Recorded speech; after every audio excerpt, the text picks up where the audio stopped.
Hare Krishna, everyone.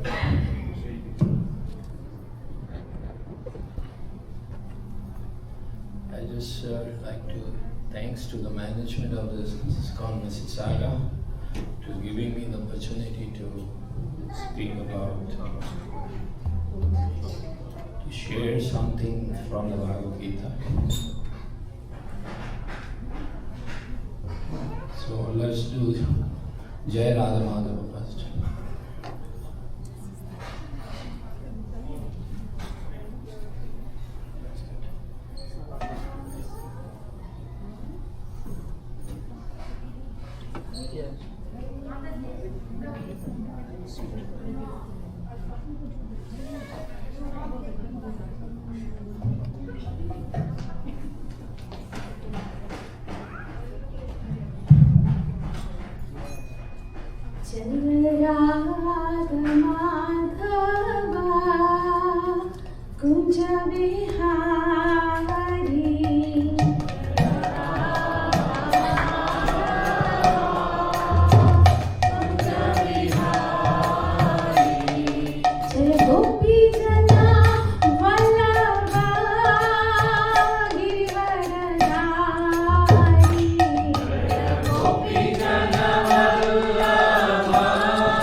Welcome to ISKCON Mississauga for the Sunday Feast program today.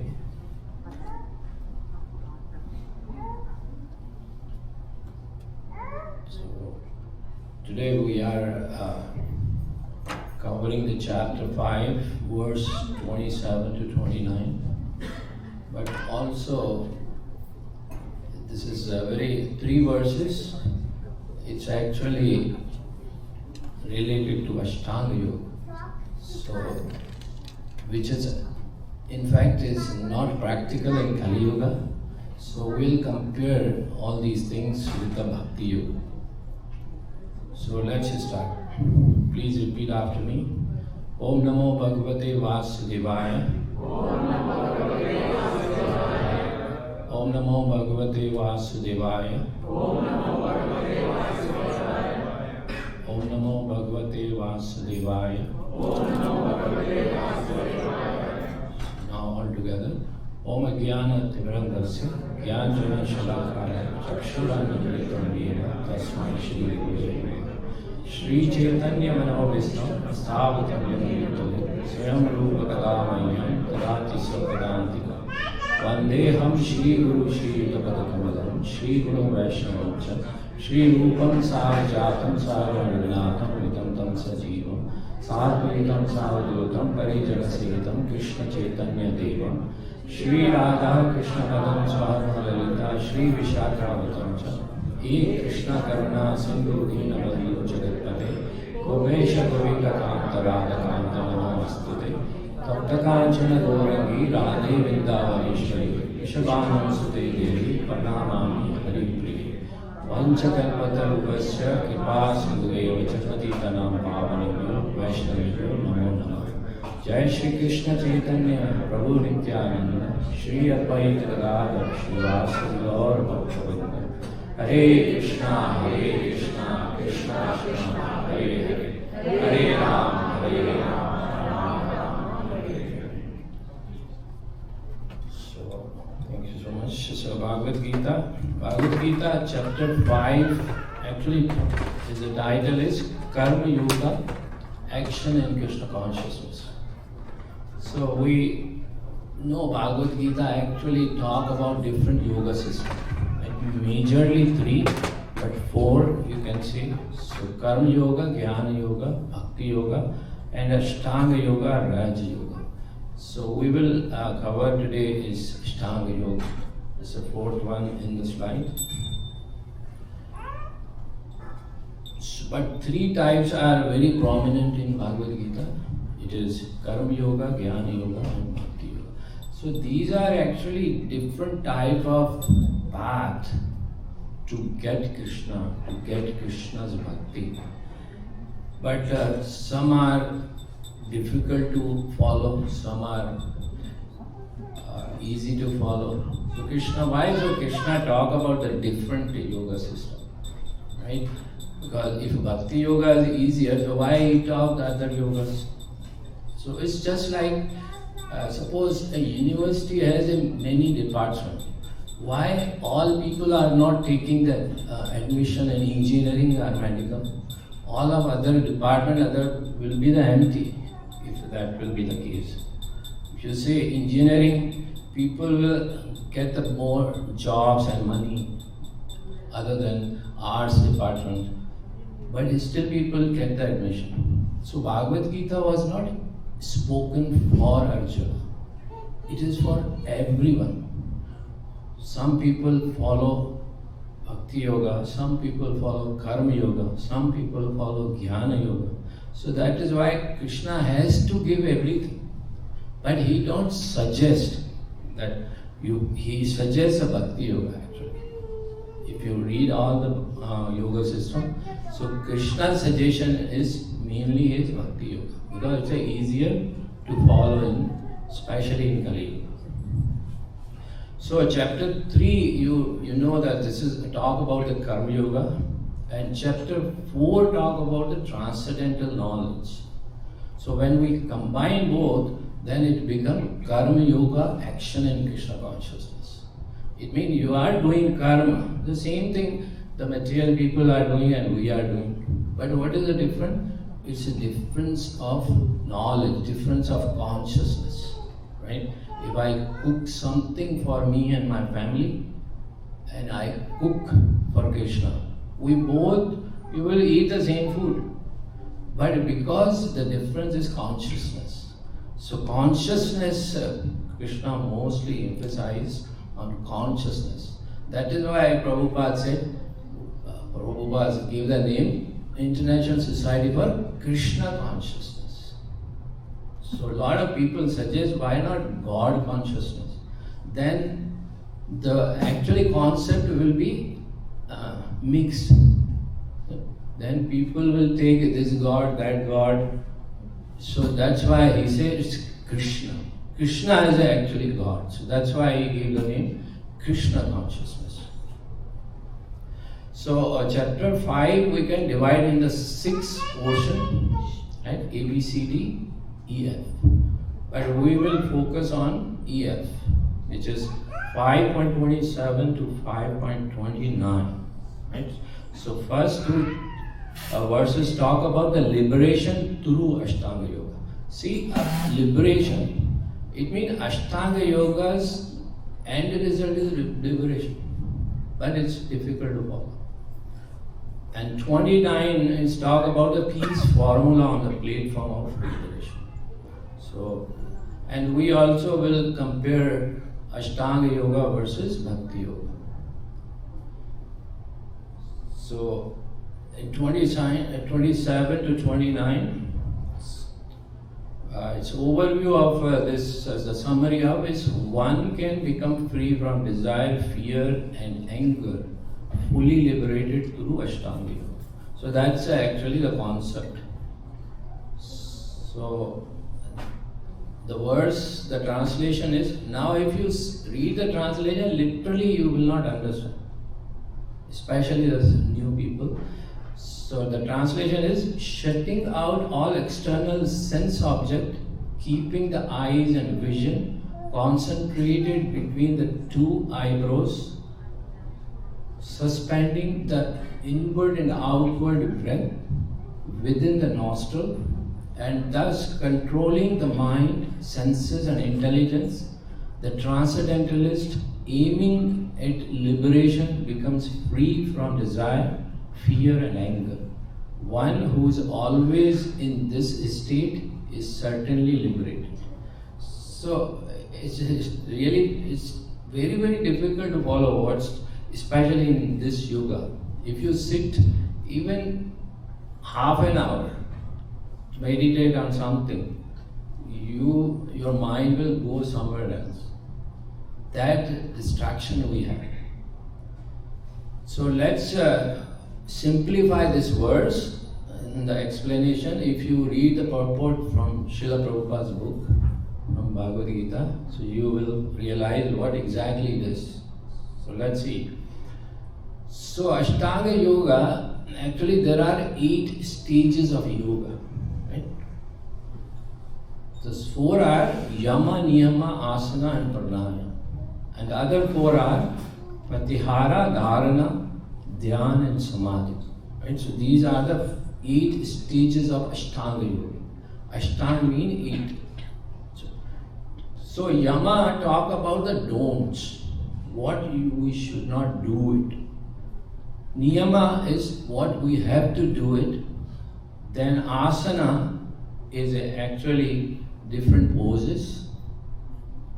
Then Pranayam is a control of breath.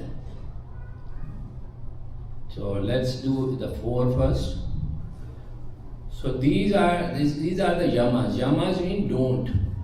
What you have to not to do is non-hurting. The first thing is non-hurting. It means you should not hurt anyone. The second one is satya, not lying. You should speak always truth. Third, astya is non-stealing. You should not take other positions. You should not steal. Fourth is brahmacharya, sensory control. You have to follow the process of brahmacharya. No illicit sex. That's what we have. And the 5th one is apargya, is possessiveness. So we should be detached. So see, it's kind of, we have a 4 regulative principle, right? No meat eating, no illicit sex, no gambling and no intoxication. Right? So same, if we follow these 4 principles, you automatically follow these things. Then niyama, do's which we supposed to do. So these are the do's. These are also 5. Is saucha, purity, cleanness. Then santosha, contentment, or be happy whatever you have. Then third is tapa, austerity. Number 4 is sadhyava, is studying Vedic scripture. And number 5 is Ishvara Paranidhan. So surrender to the Supreme Lord. So these are 5 items which actually comes under the niyama. Then, so third one is asana.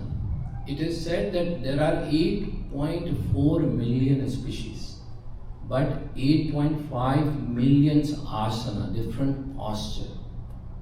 So it takes actually 10,000 years to become a master of those yoga posture. And total, the age is required is 60,000 years to complete the process of asana. So it's look like it's very, very impossible because we don't have that big age. So these, I just put some different asana, but number of species have those number of asana. Then one species have more than one asana. So that number of asana is impossible to even fit in the slide, right? 8.5 million we cannot fit in the slide. Then pranayama. Once you seated in the pose, in the different posture, then you have to control the breath. This is a process actually, the whole Ashtanga Yoga. So the process is going more and more gross to subtle. So now it's a physical type of exercise, the asana. But now we are going toward the gross to subtle. So after controlling the breath, now need to control the mind. So then it is dharana. Dharana is fix your mind in super soul. So when you are done with the 4, the 3, then you have to fix the mind. Then dhyana. Dhyana is once you fix the mind, now meditate dhyana, right? You meditate. Then the last one is samadhi, you just remain in trance. So this is a process, right? So it is very gradual process. If you understand the order, you will understand the whole process. But the first you see, it is only the gross body is involved, no mind. But other 4 is for the subtle body.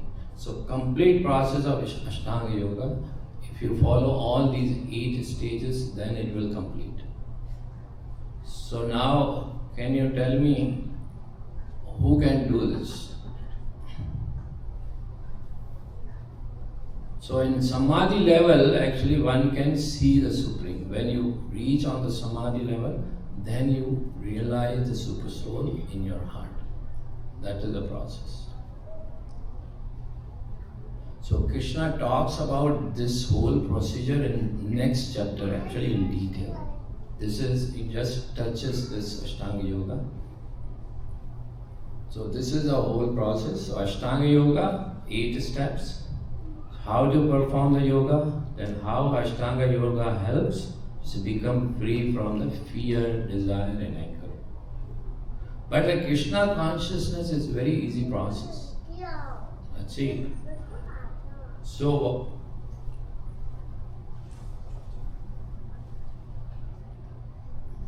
Krishna is introducing the Ashtanga Yoga doesn't mean he is telling that he is recommending. He is not recommending that process, but he has to tell all these things.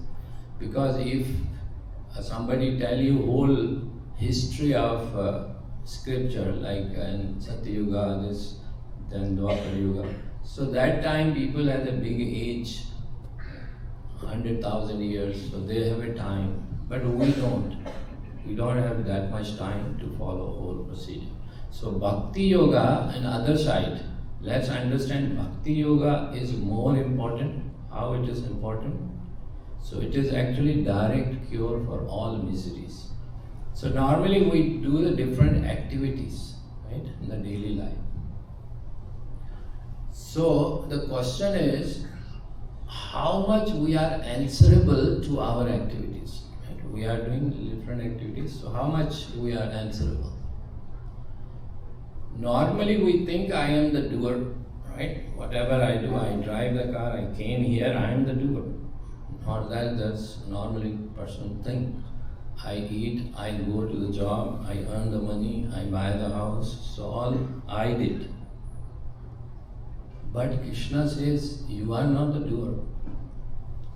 So according to Bhagavad Gita, there are 3 doers. These 3 personalities actually responsible whatever activity we perform. So who are those personalities? So Jivatma, Paramatma and Prakriti. Right? So Paramatma is Krishna, our super soul in our heart. Jivatma is the soul. And Prakriti is a material world which facilitates that action. Suppose I desire something. I desire that I have to get something. Then Krishna sanctions that desire according to my previous karma. Then Prakriti facilitates. Then that action is done. So there are 3 doers. Right?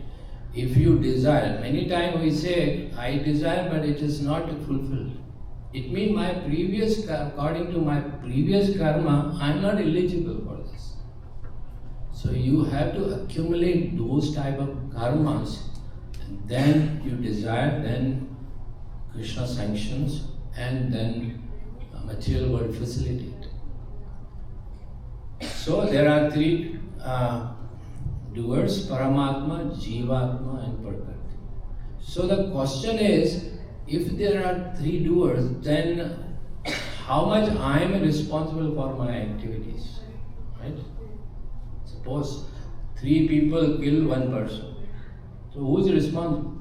All 3. Right? So all get 3. So let's say Paramatma, because he is sanctioning, so he is responsible for 55%. Let's assume one number.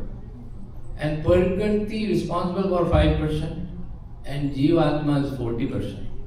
So suppose somebody kills some person.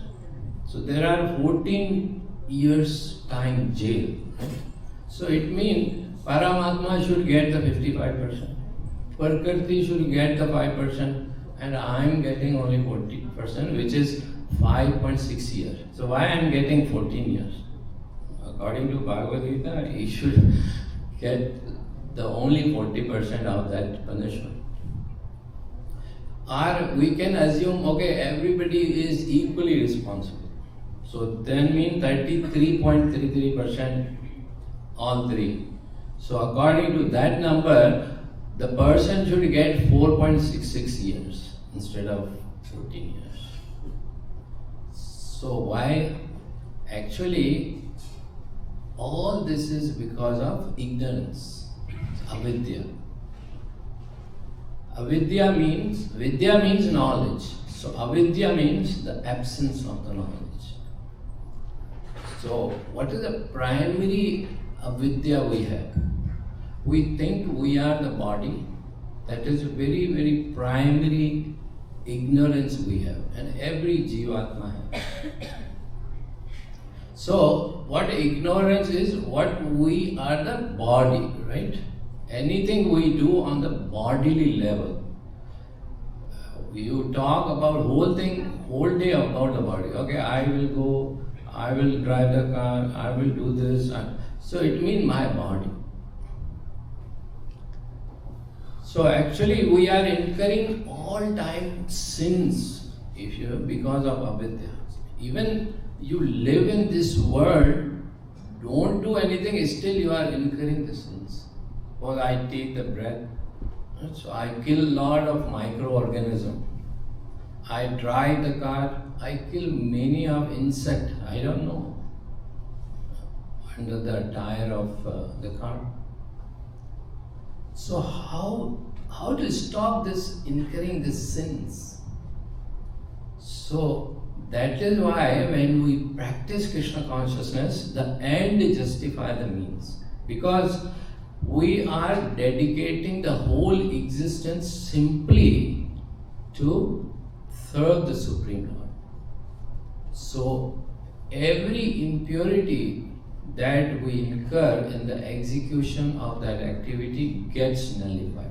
So if our consciousness is like I'm doing for Krishna. Suppose I drive the car from my home to give this class. So my intention was to share some knowledge. So I'm doing for Krishna. So all insect I kill through my driving, I am not responsible because I am working for Krishna. So that is a consciousness. If I cook something, I cook for Krishna, so then it means whatever I eat, it's actually remnant, it's just the prasada.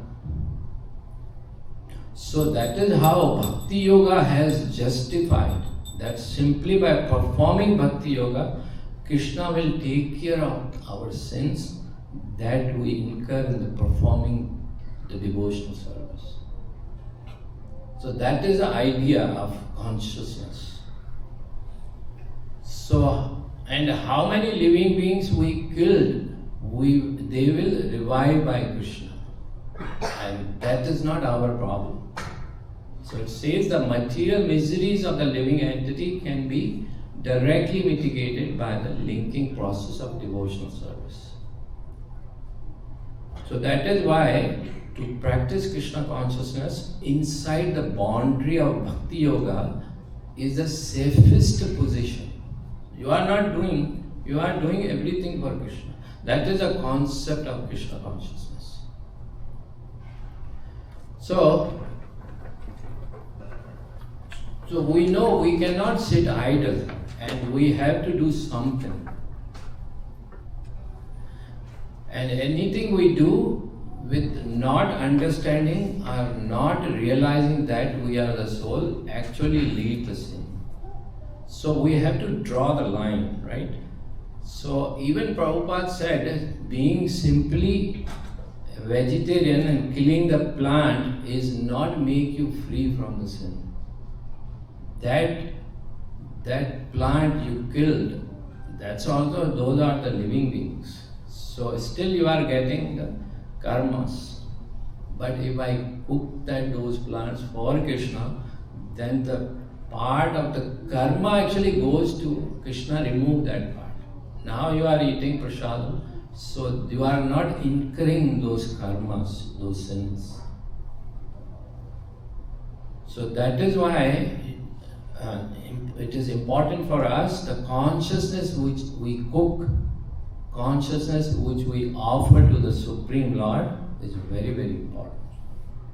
So normally, otherwise anything we do without this knowledge, there are two sections, bad karma or good karma. Either you are doing bad karma or good karma. Generally, any activity we do except devotional service comes in those categories. So if we do good activities, we get piety. If we do bad activities, we incur the sins.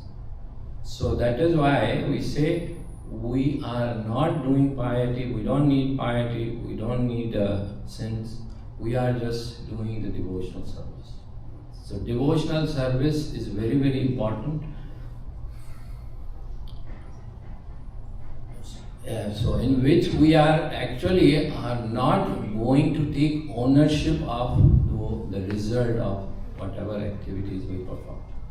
So we just offer to Krishna everything. So our question was, how much we are answerable to our activities? So the Jiva is responsible for all the activities 100%. Why? Why Paramatma is not responsible? Because Paramatma is aloof. He just created a system. Just like Prabhupada gave the example, government created the jail. It doesn't mean you have to go jail, right? Government created a jail. Whoever do the bad things will go to the jail. But they don't encourage to go to the jail. So Krishna also created the material world, but he don't say do the bad things.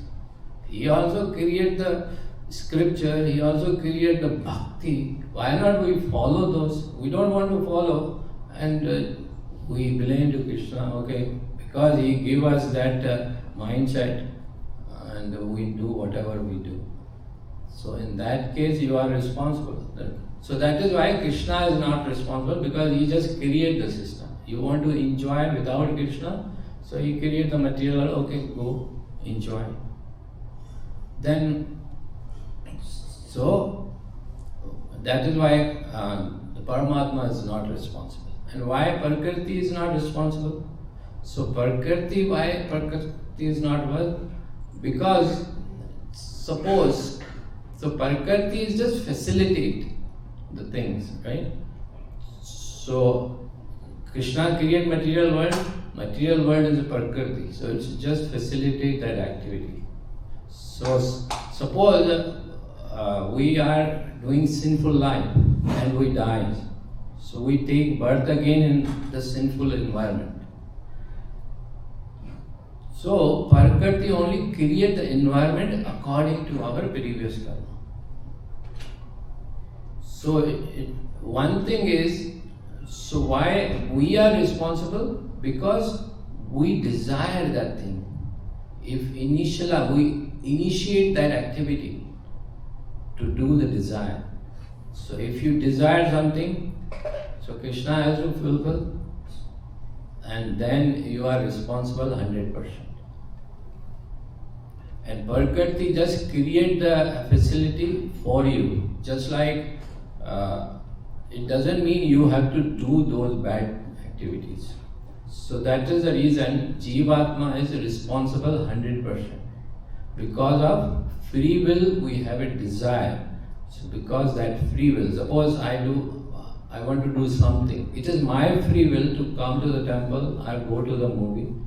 Nobody will actually force you to come to the temple or go to the movie. But it is your will.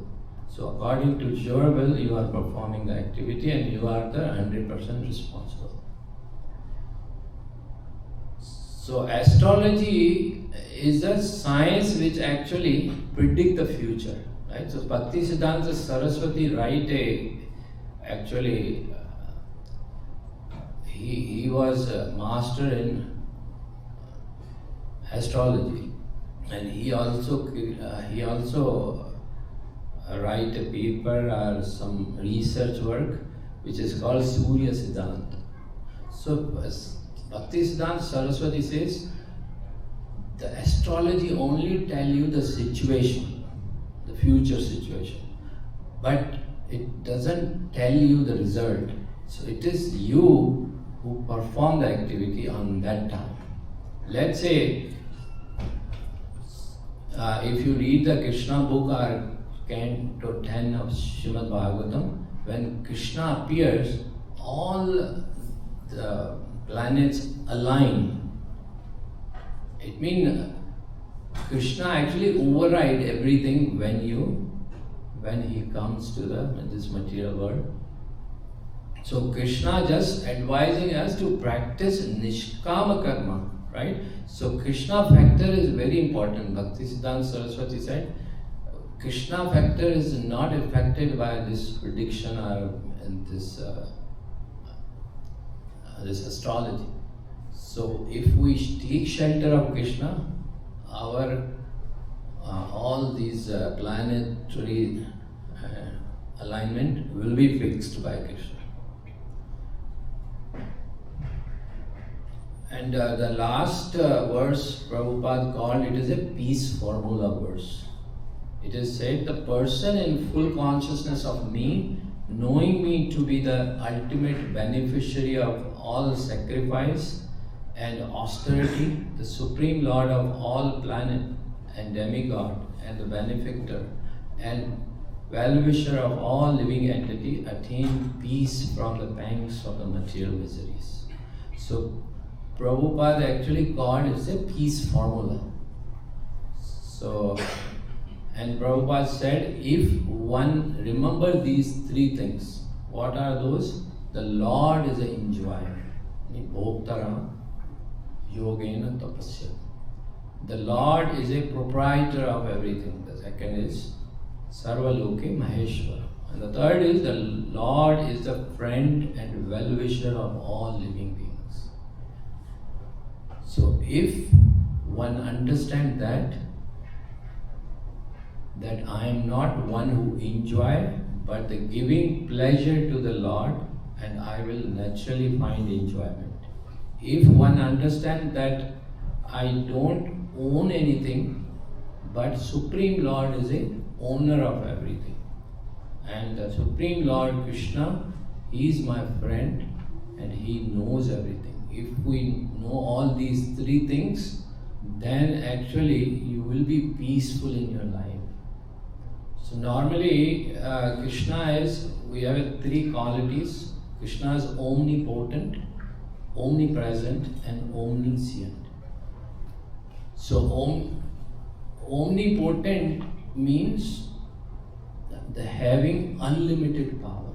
It means Krishna can do anything. Omnipresent means Krishna is present everywhere at the same time. And omniscient means knowing everything. Krishna knows everything. So normally we have a complete faith of two, omnipotent and omnipresent. But Krishna knows everything, we don't actually understand. Suppose I need $1 million, but Krishna don't know. That's why He's not giving me. Right? We think like that. So we think Krishna knows everything and we have some doubt. So let's say my mind tell me I desire something and I want it still, but I don't get it. So I should completely conclude that Krishna being my friend, He is my friend and He protect me from acquiring it. Suppose I need $1 million, but Krishna knows that $1 million actually will spoil me. That is why He is not giving me. But we think Krishna doesn't know. But He knows what will be the result. So that is why if we don't get anything, it means it's the mercy of Krishna. So we have to understand all three things. Then we will be actually, Prabhupada said, will be always peaceful. You will be always peaceful. So so that is actually Bhagavad Gita's last three verses, and because time is also, that's why I just skipped some slides which was related to Bhakti-yoga Saraswati. So anyway, we have to finish at time. Okay, thank you so much. If you have any question, comments or suggestion, please go ahead.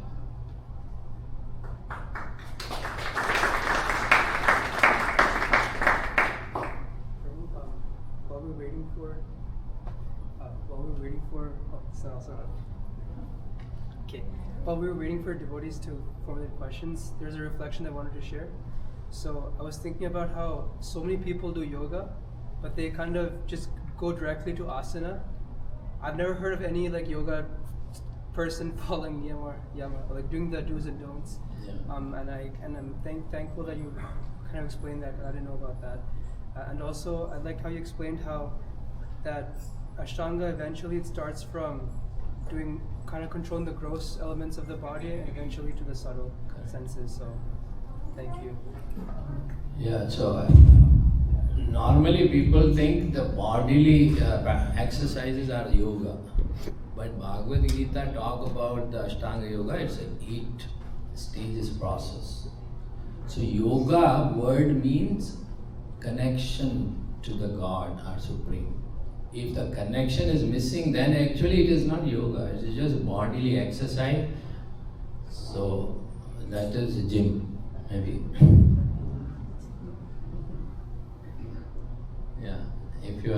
question. Any more questions? The mic's working now, so you don't have to shout. I can come to you with the microphone. All right, maybe if you have any questions during Prashadam time, maybe Prabhu, you can have discussions with them during Prashadam time, maybe? Yeah. Okay. Thank you so much. Thank you so much, Bhagavad Prabhu, for your wonderful lecture. Please give a round of applause. Okay, so while we get set up for the next segment, I just want to make a couple of quick announcements. Advaja Mataji will actually be undergoing surgery tomorrow, so please especially keep her in your prayers. So on a count of 3, let's chant the Hare Krishna Mantra 3 times. 1, 2, 3. Hare Krishna, Krishna Krishna, Hare Hare. Hare Rama, Rama Rama, Hare Hare. Hare Krishna, Krishna Krishna, Hare Hare. Hare Rama, Rama Rama, Hare Hare. Hare Krishna, Krishna Krishna, Hare Hare. Hare Rama, Rama Rama, Hare Hare. Thank you. And so we do book distribution where we go out onto the streets sharing Srila Prabhupada's books with everyone. And our book distribution scores for the past week are our team distributed 3 Bhagavad Gitas and 2 Krishna books. So, and if there are any community events that you may know of, please talk to Ramani Mataji or Vijay Anand Prabhu. Is Ramani Mataji here? She's inside, but you can speak to her and let her know about any community events. So that's Ramani Mataji. Mataji, could you keep your hand up? Just raise your hand. Okay, that's Ramani Mataji. So if you don't have any events where devotees can come set up a book table, please let her know. And so I mentioned, so now we'll go to the next part. So I mentioned today that we're adding a new segment to our Sunday feast.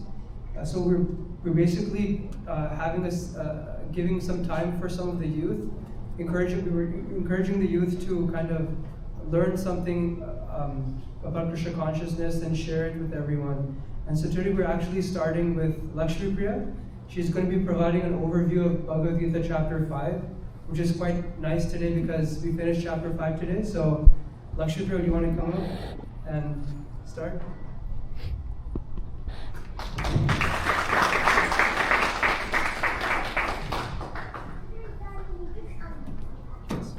Not let her go down.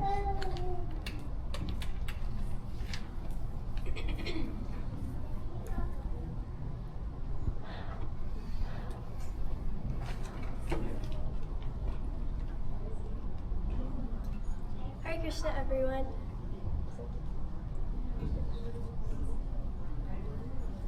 Now that we finished chapter 5, I thought I would give a brief overview of the chapter.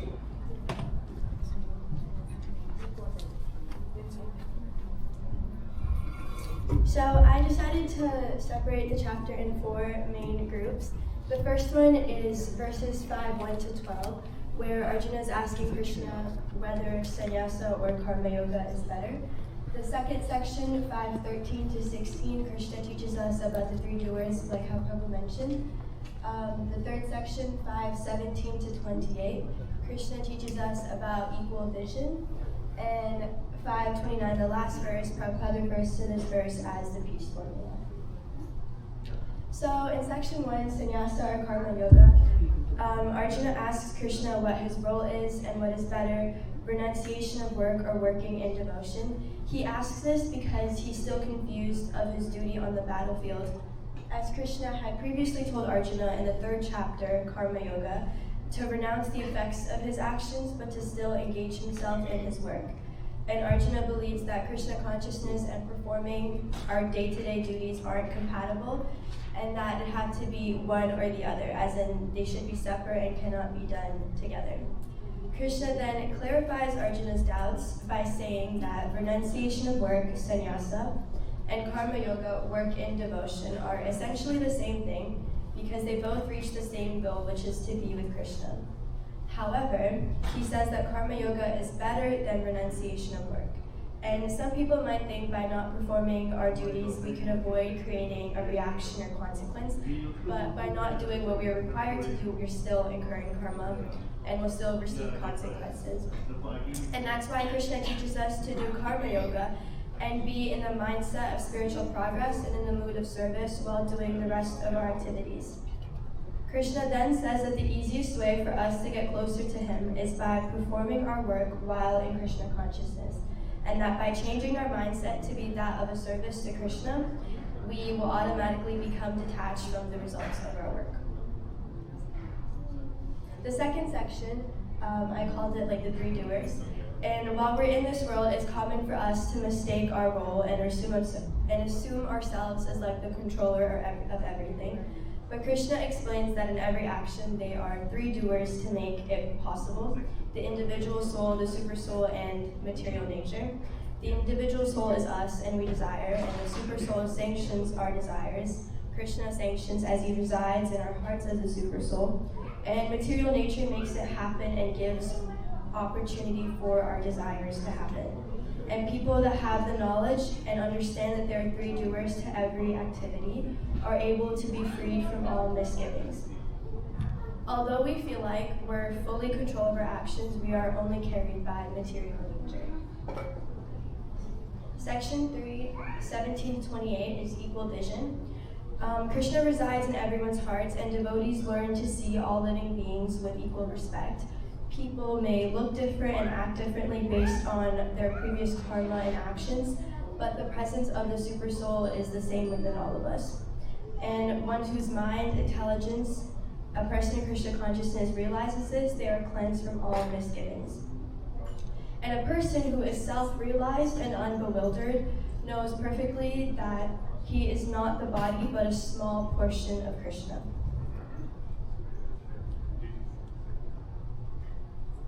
In the last section, Krishna helps us realize how temporary our life is in the material world, and that when we realize and fully know Krishna to be the ultimate source of everything, is when we learn to live with a sense of detachment and thus experience life with peace, knowing us to just be the doers and that Krishna is the proprietor. Devotees that see Krishna everywhere are not able to be affected by the dualities and the constant situations that occur in life because they trust Krishna. And that's why devotees are not affected by attachment, greed, envy, etc., because they know Krishna is the ultimate well-wisher of everyone. And Prabhupada refers to this verse as the peace formula because it is the way for us to know peace, that knowing and trusting Krishna for the betterment of us all. So the verse that I chose to speak a little bit more on is 5:18. Vidya Vinaya Sampanne Brahmani Gavihastini Shuniche Vashvapakecha Vanditaha Samadarshanaha. Translation. The humble sages, by virtue of true knowledge, see with equal vision a learned and gentle brahmana, a cow, an elephant, and a dog-eater outcast. So, from the soul level, all living entities are the same because we all have a unique relationship with Krishna, even though externally we, again, may all look and be completely different from each other. And this verse compares a brahmana to an elephant, a dog, and a dog-eater. And a Krishna-conscious person does not make distinctions between people because they see Krishna in everyone's heart and they see with equal vision. And even though we have different bodies made from past actions, Krishna is kind enough to be present in all of our hearts. And because Krishna is present in all of our hearts, it creates the equality. And that's why brahmanas that have that vision and they see all living entities on the same soul level.